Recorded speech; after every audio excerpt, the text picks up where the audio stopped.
Bonjour à vous, chers paroissiens, c'est Robin Bévaux, agent de pastoral.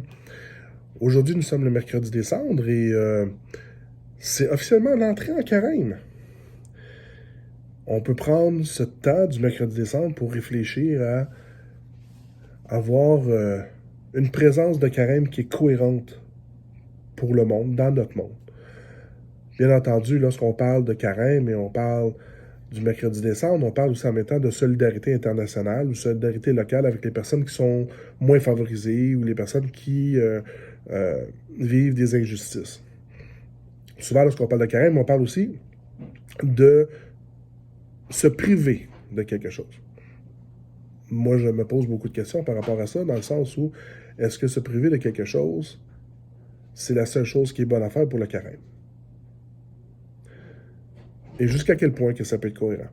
Je donne un exemple très simple.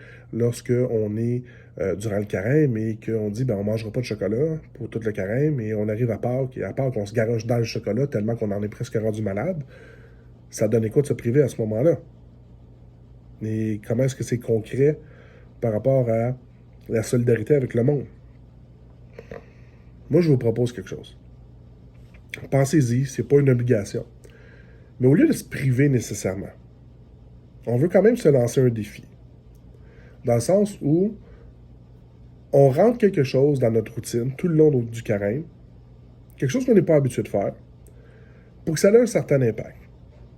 Je donne un exemple. Si vous avez l'habitude de vous brosser les dents et laisser couler l'eau, entre le moment où c'est que vous brossez les dents et le moment où c'est que vous rincez la brosse à dents, qu'est-ce qui vous empêche de fermer l'eau? Donc, on parle de conservation de l'eau à ce moment-là, qui est un droit, un bien commun pour toute l'humanité. Et à chaque fois qu'on fait ça, on s'arrange pour pouvoir avoir la possibilité de donner aux gens d'avoir de l'eau, parce que ça va devenir une denrée de plus en plus rare.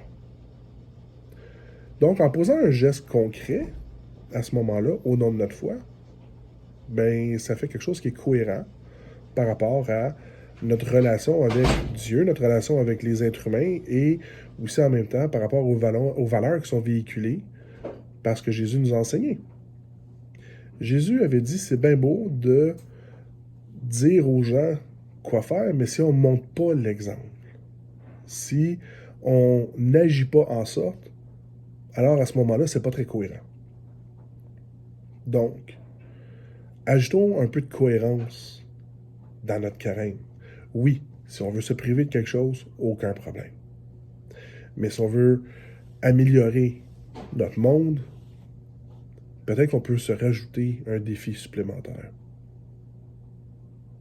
Que ce soit de fermer la lumière lorsqu'on sort de la chambre, que ce soit de faire attention à l'eau, commencer du compostage, commencer à parler à notre voisin.